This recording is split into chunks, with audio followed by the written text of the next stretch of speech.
بسم الله الرحمن الرحيم منها خلقناكم وفيها نعيدكم ومنها نخرجكم تارة أخرى وقال تعالى في شان حبيبه ومحبوبه ومعشوقه آمرا ومخبرا إن الله وملائكته يصلون على النبي يا أيها الذين آمنوا صلوا عليه وسلموا تسليما اللهم صل على مولانا محمد وعلى آل سيدنا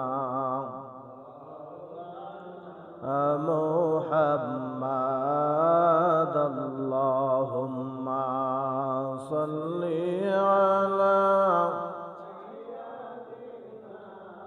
مولانا محمد وعلى آل سيدنا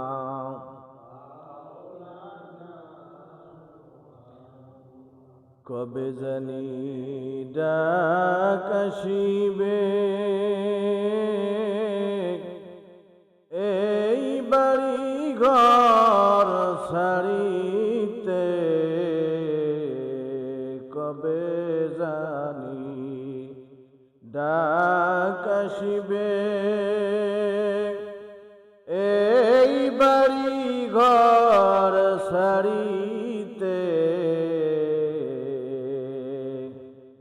আপন পোশাক খুলে খুলে সাদা কাপন পরিতে আল্লাহুম্মা সাল্লি আলা মাওলানা মুহাম্মদ ওয়া আলা আলি সাইয়্যিদিনা মুহাম্মদ লা ইলাহা ইল্লাল্লাহ লা ইলাহা জোরে লা ইলাহা ইল্লাল্লাহ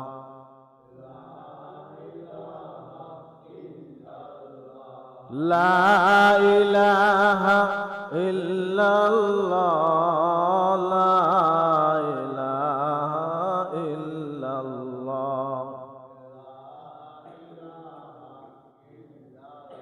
হাসবি রব্বি জাল্লাল্লাহ মাফি কলবি গৈরুল্লাহ বলেন হাসবি রব্বি জাল্লাল্লাহ মাফি কলবি গৈরুল্লাহ নূর মুহাম্মদ সাল্লাল্লাহ লা ইলাহা লা ইলাহা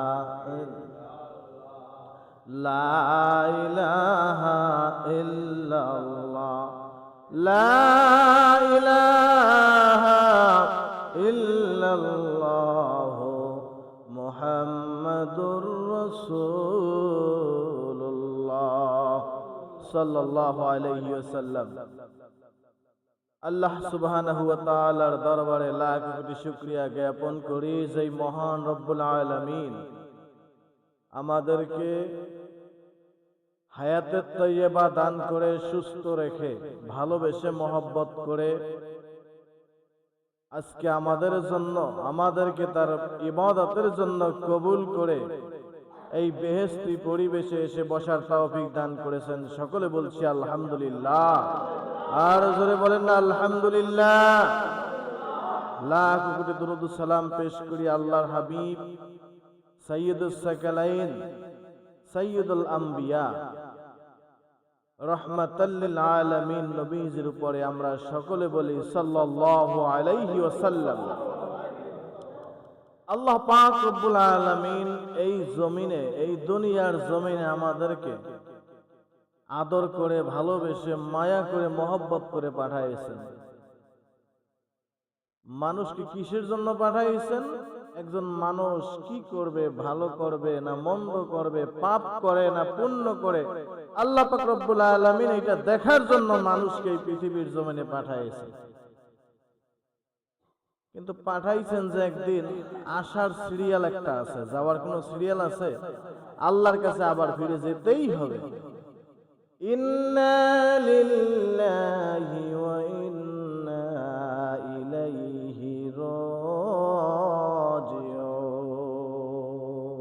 কার কাছে যাইতে হবে? আল্লাহর কাছে যাইতে হবে। এতে কোনো সন্দেহ আছে? যাওয়ার কোনো ডেট ফিক্সড করা আছে নাকি? কোন নোটিশ আছে আমাদের কাছে যে অমুক দিন অমুক মাসে তোমার এই পৃথিবী ছাড়তে হবে? এমন কোন বিষয় আছে? আর কোনদিন হবেও না। আমাদের জন্য কোনদিন এই বিষয় হবে না। কোন নবী, কোন রাসূল এই মরণ থেকে বাঁচতে পারছে?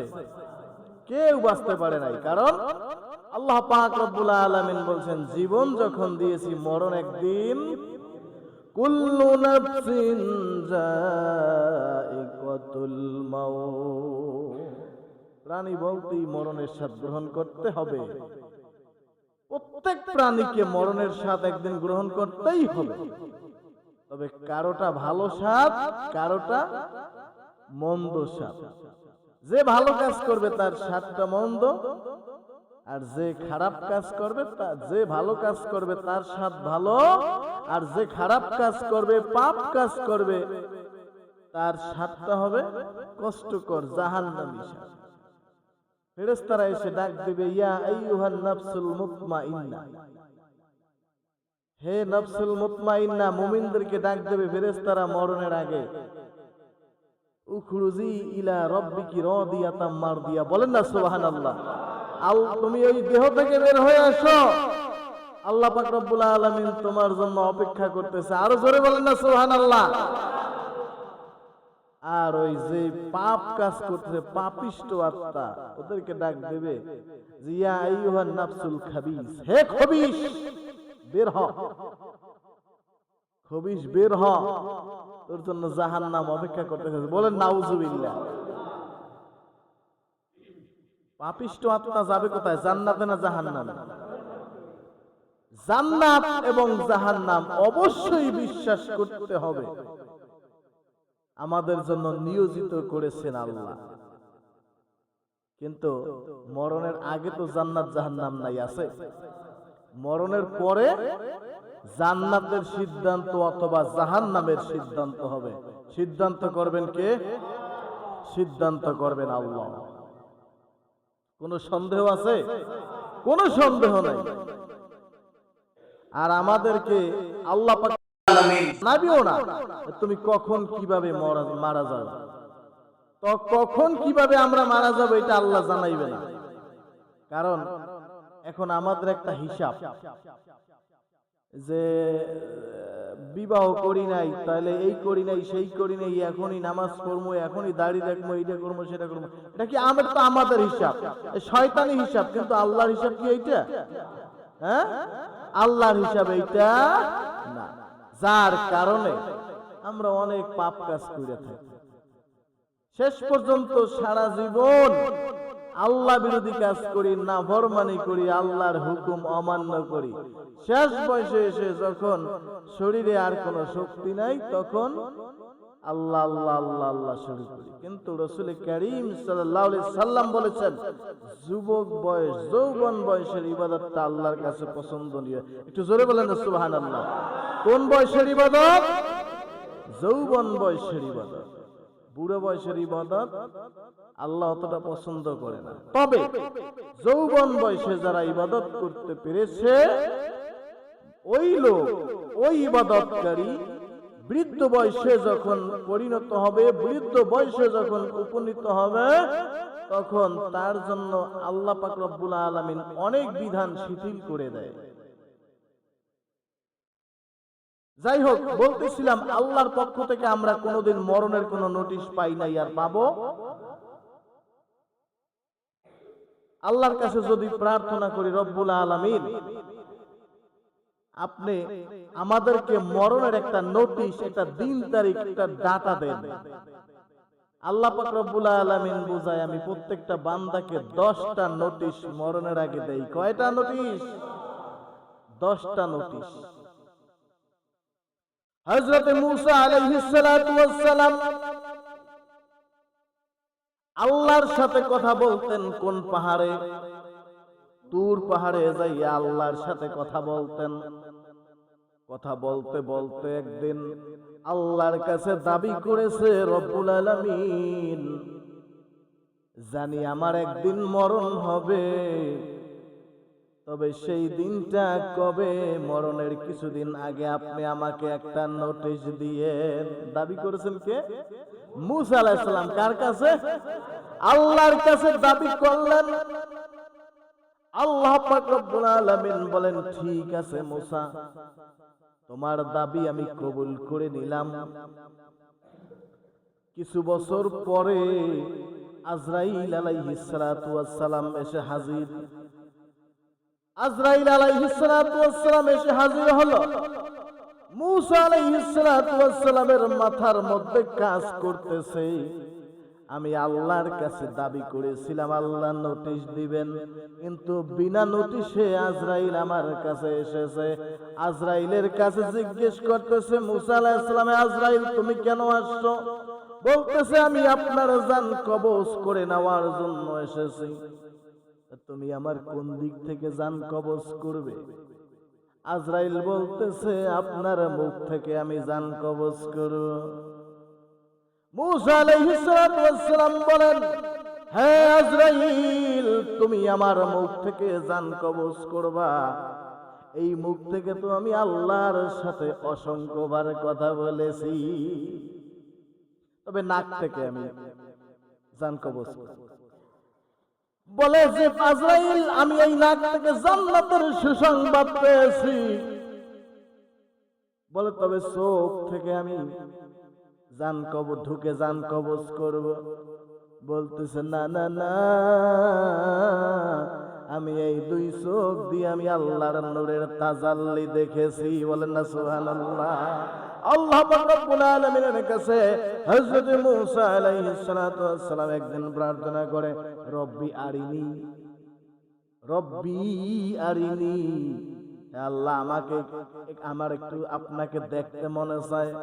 আল্লাহ বলেন, লাম তারানি, লাম তারানি, মূসা তুমি আমাকে দেখতে পারবে না, তুমি আমাকে দেখে মূসা সহ্য করতে পারবে না। বলছে, না আল্লাহ আমি একটু দেখতে চাই। মূসা রে, তুমি আমাকে দেখতে পারবে না, তবে আমার একটু তাজাল্লি আমি দুনিয়ার জমিনে দেই, সেইটা তুমি দেখো। আল্লাহর নূরের তাজাল্লিতে তুর পাহাড় পুড়ে গেছিল না? আজকে সুরমা বানাইয়া মানুষ ব্যবহার করে। যাই হোক, আমি ওই দিকে যাচ্ছিলাম। আজরাইল আলাইহিস সালাতু ওয়াস সালাম এরপরে বলতেছে, আমার যেখান থেকে ইচ্ছা আমি সেখান থেকে জান কবজ করব। একটু রাগ হয়ে গেছে। রাগ হওয়ার সাথে সাথে মূসা আলাইহিস সালাতু ওয়াস সালাম একটা থাপ্পড় বসাইয়া দিয়েছে।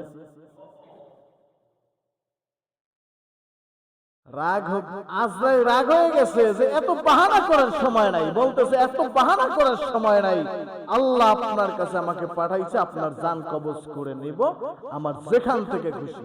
মূসা আলাইহিস সালাম বলছে বেয়াদব, থাপ্পড় লাগাই গেছে, একটা থাপ্পড় লাগাই দিয়েছে, চোখ খুলে জমিনে পড়ে গেছে, একটা চোখ খুলে জমিনে পড়ে গেছে। আজরাইল আলাইহিস সালাম তড়িঘড়ি করে চোখটা হাতে তুলে নিয়ে আল্লাহর দরবারে চলে গেছে মুহূর্তের মধ্যে। একটু জোরে বলেন না সুবহানাল্লাহ।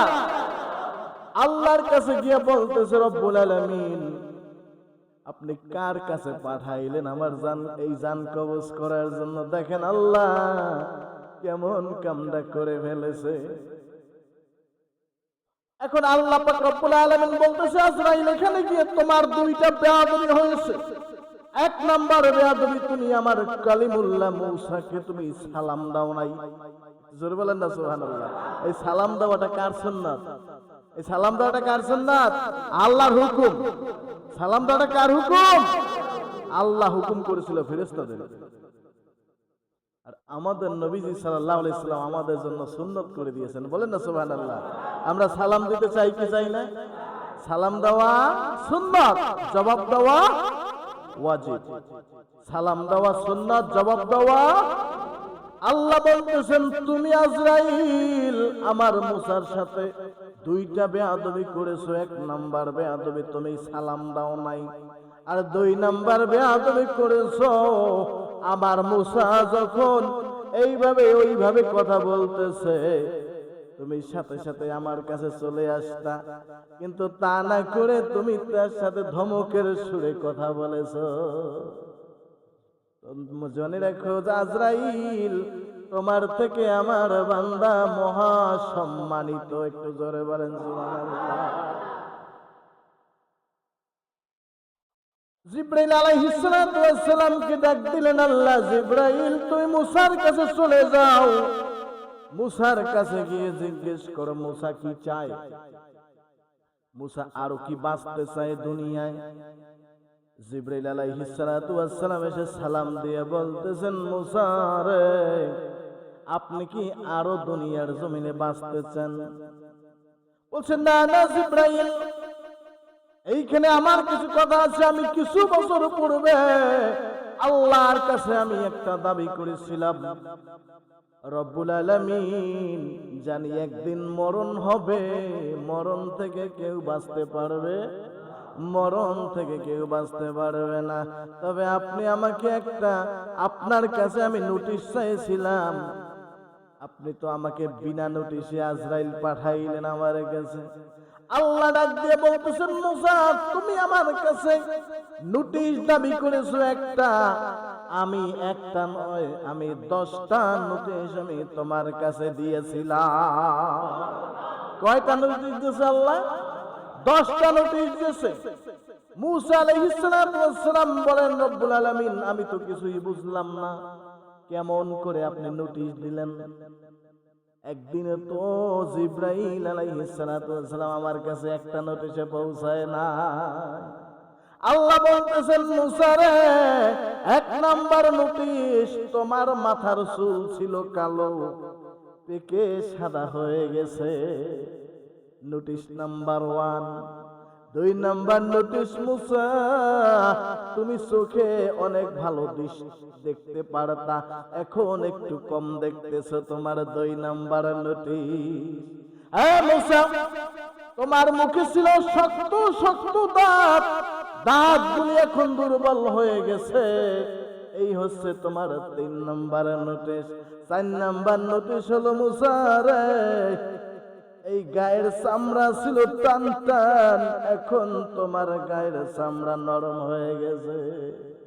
মূসা 5 নাম্বার নোটিশ হলো তোমার একটা শক্তি ছিল হাত পায়ে, এখন সেই শক্তিটা তোমার নাই। মূসা রে তুমি ছিলে সোজা, এখন তুমি হয়ে গেছো বাঁকা। এইভাবে করে 10টা নোটিশ আমি তোমার কাছে পাঠাইছি। মূসা রে তুমি একটা নোটিশও একটিবারের জন্য ভাবলা না। আল্লাহ নোটিশ দেয় না? হ্যাঁ, এই সামনের কথা তো ম্যাক্সিমাম লোকের দাড়ি চুল, আমারই তো দাড়ি চুল পাকা শুরু করছে। তার মানে কি এটা আছে নোটিশ। আর 10 বছর আগে যে শরীরে শক্তি পাইতাম, এখন তো সেই শক্তি আমারই নাই।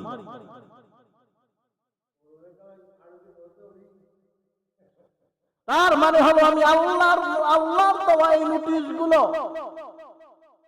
একটিবার আমি চিন্তা ভাবনা করলাম না, রে আল্লাহ আপনি আমাকে আস্তে আস্তে করে নিস্তেজ করতেছেন, তার মানে কবর আমাকে ডাকতেছে। কবরের চিন্তা করলাম না, কবরের খবর নিলাম না। জওয়ানির শক্তি পাওয়ার দিয়া এই দুনিয়াকে আমরা চাষবাস করতেছি, আবাদ করতেছি। পেটে যেটা হচ্ছে, পরবর্তী প্রজন্ম যেটা হচ্ছে আরো খারাপ হইতেছে। যেমন কর্ম তেমন ফল, এতে কোনো সন্দেহ আছে?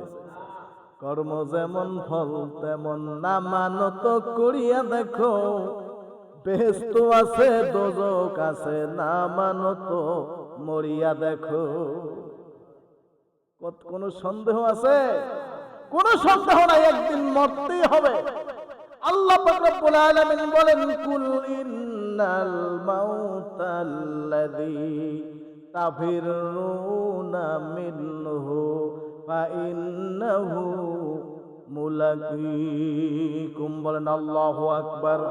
আল্লাহ পাক রব্বুল আলামিন বলেন, কুল, হে দোস্ত আপনি আপনার উম্মতদেরকে বলে দিন, ইন্নাল মাউতাল্লাযী, নিশ্চয়ই মরণ এমন একটা বিষয়, তাফিরুনা মিনহু, এই মরণের ভয়ে তুমি যেথায় পালাইবা, মরণ তোমার সেইখানে গিয়া হাজির হয়ে যাবে। জিবরিল আলাইহিস সালাতু ওয়াস সালাম মুসা আলাইহিস সালাতু ওয়াস সালামের কাছে বললেন, হে মুসা আপনি এই গাভীটার পিঠের উপরে হাত রাখেন। পিঠের উপরে গাভীর পিঠে হাত রাখা হলো।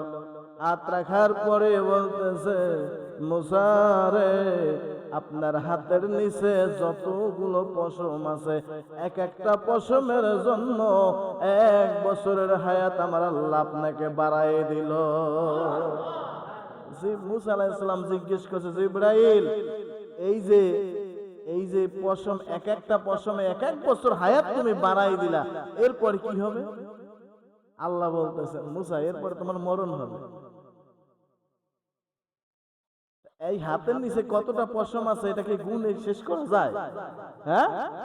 তারপরে আল্লাহ বলতেছেন, মুসা আলাইহিস সালাম বলতেছেন যে আল্লাহ এরপরে কি হবে? বলতেছে এরপর তোমার মরণ হবেই হবে।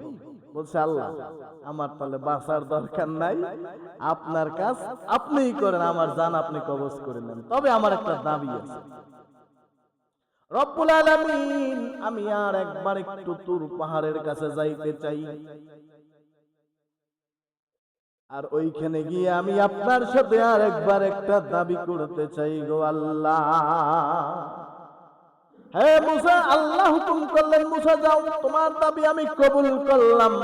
ওইখানে গিয়ে তারপরে আল্লাহর কাছে মুসা আলাইহিস সালাতু ওয়াস সালাম বলেন, আল্লাহ গো, আমার একটা দাবি হলো, আমার এই জাতিকে কোনোদিন আপনি রিজিকে কষ্ট দিবেন না। তার কওমের জন্য, তার উম্মতের জন্য আল্লাহর কাছে দাবি করতেছে, আল্লাহ কোনদিন আপনি আপনার উম্মতদেরকে রিজিকে কষ্ট দিবেন। রব্বুল আলামিন বলতেছে, মুসা তোমার হাতে একটা লাঠি দিয়েছিলাম না? আল্লাহ বলতেছেন, মুসা রে, তোমার এই হাতের লাঠি দিয়া এই পাহাড়ের উপরে একটা আঘাত করো। পাহাড়ের উপরে আঘাত করলেন, সাথে সাথে ওইখানে নদী হয়ে গেল। আর আগে একটা আঘাতে নদীর মধ্যে রাস্তা হয়েছিল, মনে আছে? হ্যাঁ, যেই রাস্তায় পাড়া দিয়ে ফেরাউন ডুবছে। আর আজকে এক আঘাতে এই পাহাড়ের উপরে নদী হয়ে গেছে। মুসা আলাইহিস সালাতু ওয়াস সালামকে আল্লাহ বলতেছেন, মুসা রে, এই নদীর উপরে আরেকটা আঘাত করো। এই নদীর উপরে আর একটা আঘাত করার পরে একটা পাথর ভেসে উঠছে। একটু বলেন না সুবহানাল্লাহ। আল্লাহ পাক রব্বুল আলামিন বলতেছেন, মুসা রে কি দেখতেছো? বলতেছে, আল্লাহ আমি পাথর দেখতেছি। ও মুসা, তুমি কি জানো পাথর ভাসে না তলায়? পাথর ভাসে না? পাথর ভাসে? ও মুসা রে, তুমি তো আঘাত করার পরে এই নদীর মধ্যে পাথরটা ভেসে উঠেছে। ও মুসা, তোমার লাঠি দ্বারা এই পাথরের উপরে তুমি একটু আঘাত করো। আবার আঘাত করা হলো।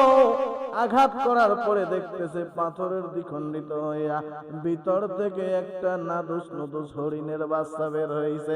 একটু জোরে বলেন না সুবহানাল্লাহ। সেই হরিণের মুখে ছিল খাবার, ঘাস।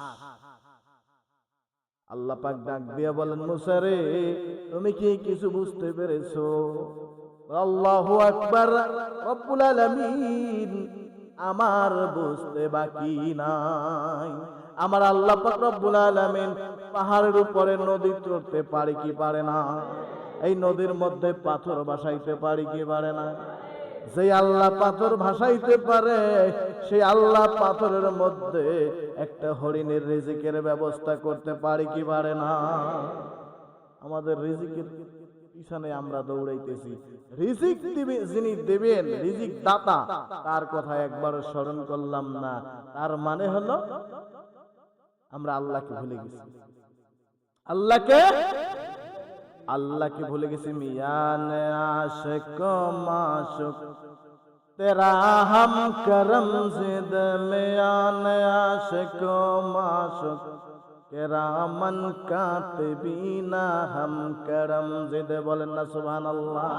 আল্লাহকে ভুলে গেছি, আল্লাহকে ভুলে গেছি, কিন্তু আমাদের কড়াই গন্ডায় কেরামান কাতিবিন কিন্তু হিসাব ভুলে নাই। কেরামান কাতিবিন সময় মতো কিন্তু আমাদের খবর নেবে। আল্লাহ আল্লাহ আশিকো কা কাম হ্যায়, আল্লাহ আল্লাহ ক্যা মুবারক নাম হ্যায়। মাইলে মোমেন সোয়ে মোমেন নিশাওয়াদ, মাইলে কাফের সোয়ে কাফের মেরা ওয়াদ। বলেন আল্লাহু আকবার। আল্লাহ ভোলা মানুষগুলি এইভাবে আল্লাহকে ভুলতে ভুলতে আল্লাহর সাথে কুফরিতে ভিতরে ঢুকে যায়। আল্লাহর সাথে কুফরি করতে করতে মাইলে কাফের সোয়ে কাফের মেরা ওয়াদ, কাফেরে পরিণত হয়ে যায়। মাইলে মোমেন সোয়ে মোমেন মিশাওয়াত, আল্লাহকে ডাকতে ডাকতে মানুষগুলি আল্লাহওয়ালা হয়ে যায়। নমে গোয়াম কে আজ দুনিয়া জুদাবাস, বাহার করে কে বাসে বা খোদাবাস। নমে গোয়াম কে আজ দুনিয়া জুদাবাস, বাহার করে কে বাসি বা খোদাবাস। हर घड़ी देने के तू तैयार है, जो न मांगे उसे तू बेजार है। গড়ি করলাম, ঘর বাড়ি করলাম, সংসার করলাম, সব কিছু করলাম, আদর যত্ন সহকারে শখের বাড়ি গাড়ি করলাম। দেন কে তু তৈয়ার হ্যায়, জো না মাঙ্গে উসসে তু বেজার হ্যায়। এমন একদিন সময় আসবে, মালাকুল মউত আমার আপনার সামনে আসবে, আমি মুখটা মলিন করে এতিমের মতো বিদায় নিতে হবে কি হবে না? মালাকুল মউত নে জব रूहे तेरे खींचली, मलाकुल मौत ने जब रूहे तेरे खींचली, तुम नहीं फुर्सत न मिलगी लबे लाने के लिए। মালাকুল মউতের সাথে মূসা আলাইহিস সালাম কথা বলেছেন, জান কবজের আগে আমার আপনার নবীকে সালাম দিয়েছিলেন, অনুমতি নিয়েছিলেন মালাকুল মউত, কিন্তু আমাদের সামনে কোনোদিন অনুমতি নেবে, একটু সময় দিবে না। ইজা জাযালহুম লা ইস্তাখিরুনা সাআতাও ওয়া লা ইস্তাকদিমুন, সেকেন্ডের সময় দিবে না, এক সেকেন্ডের নাই ভরসা, শূন্য হাতে যাব সারি, ও মনরে যাইব আপন বাড়ি। কোন অবিশ্বাস? বিশ্বাস হয়? একদিন শূন্য হাতে কোথায় যাব? অন্ধকার কবর মাঝে চলে যাব। জিবরাইল আলাইহিস সালাতু ওয়াস সালাম এসে মুসা আলাইহিস সালাতু ওয়াস সালামকে বলতেছেন, আল্লাহর পয়গম্বর, আল্লাহর রাসূল, এখান থেকে এখন বাড়ির দিকে চলে যা। পাহাড় থেকে নামার সাথে সাথে 6 জন লোক, বুখারীর বর্ণনায় এসেছে 6 জন, আর এক কিতাবে এসেছে 5 জন মানুষ কবর খুঁড়তেছে। এমন সুন্দর একটা কবর। মুসা আলাইহিস সালাতু ওয়াস সালাম জিজ্ঞেস করতেছে, আশেপাশে তো কোনো বাড়ি নাই, এইখানে কার কবর খুঁড়তেছে? ওই লোকগুলা উত্তর দিলেন, হুজুর, আমরা যার কবর খুঁড়তেছি দেখতে প্রায় আপনার মতো। হুজুর, কবর তো খুললাম, এখন আপনি একটু দেখেন কবরটা ঠিক হয়েছে কিনা। মুসা আলাইহিস সালাতু ওয়াস সালাম বলতেছেন, কবরটা তো খুব সুন্দর হয়েছে, আমি একটু শুইয়া দেখি আমার সাথে কেমন মানা। মুসা আলাইহিস সালাতু ওয়াস সালাম এই বলে কবরের মধ্যে শুয়ে পড়লেন। আল্লাহর কি কারিগরি! আল্লাহ পাক রব্বুল আলামিন জিবরিল আলাইহিস সালাতু ওয়াস সালামকে পাঠাই দিলেন একটা হাতে আপেল নিয়া।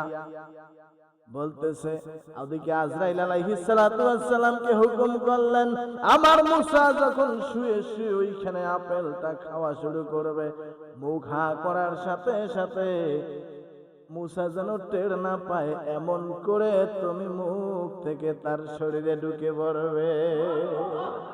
মুসা আলাইহিস সালাতু ওয়াস সালাম আপেলটা যখন বিসমিল্লাহ বলে মুখে দিলেন, মুখে দেওয়ার সাথে সাথে জিবরিল আজরাইল আলাইহিস সালাতু ওয়াস সালাম তার দেহের মধ্যে প্রবেশ করে তার জানটা কবজ করে নিয়ে গেলেন। ইন্না লিল্লাহি ওয়া ইন্না ইলাইহি রাজিউন। মুসা আলাইহিস সালাতু ওয়াস সালামকে কবর থেকে তোলা হলো। মুসা আলাইহিস সালাতু ওয়াস সালামকে কবর থেকে তুলে ফেরেশতারাই তাকে গোসল করায় দিয়েছেন, কাফন পরায় দিয়েছেন।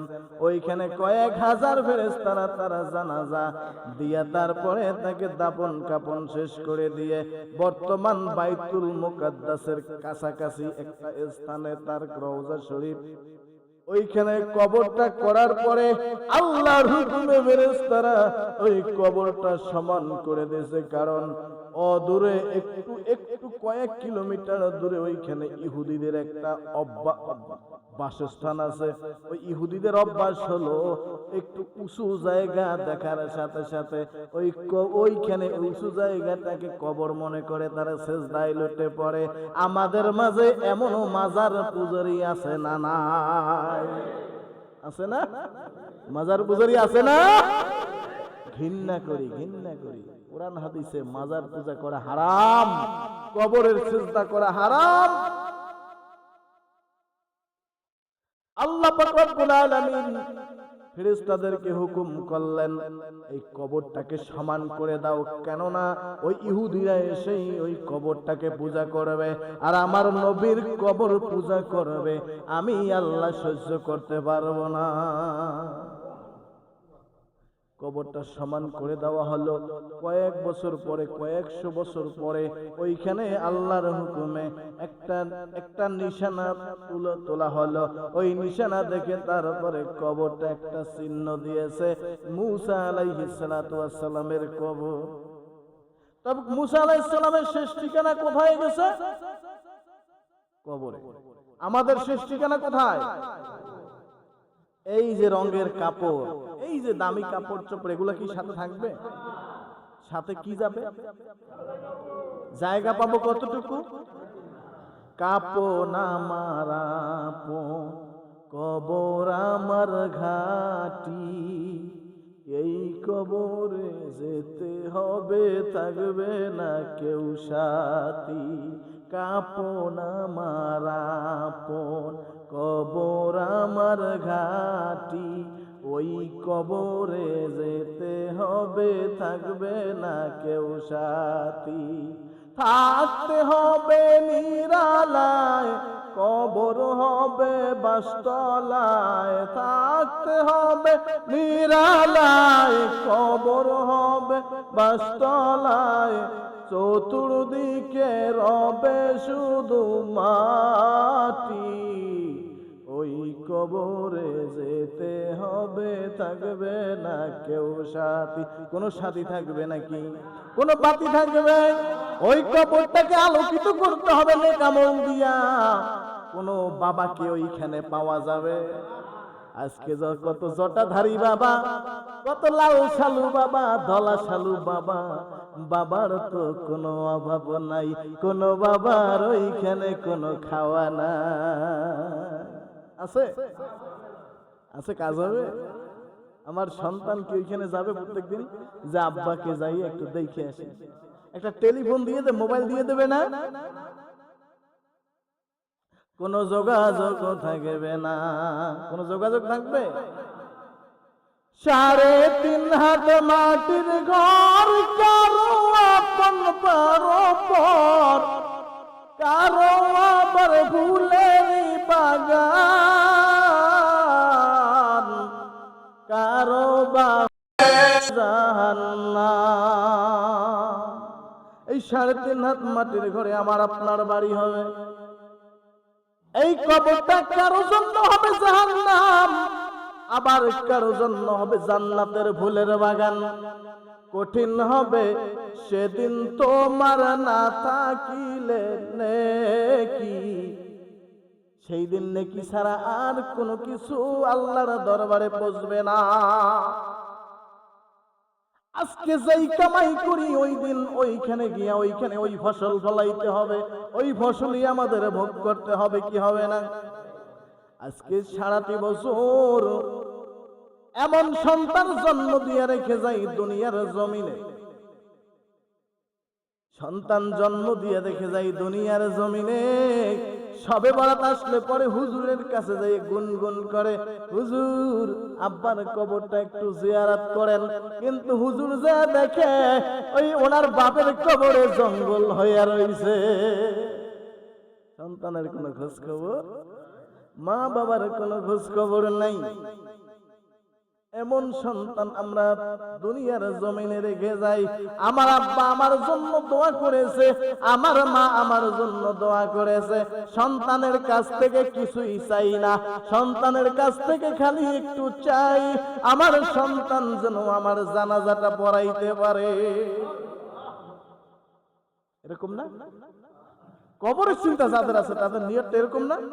আর এখন তো সন্তান চিন্তা করি যে এই মাদ্রাসা পড়াবো, 3000 টাকা বেতনে উন্নতি করবে, ও কি নিজে খাইব না সংসার চালাবে?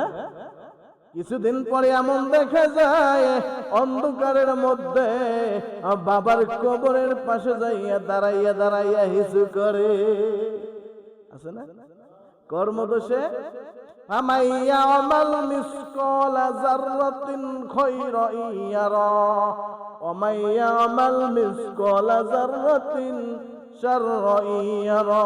বিন্দু মাত্র সার আল্লাহ দিবে? বিন্দু মাত্র সার আমার আল্লাহ আমাকে দিবে না।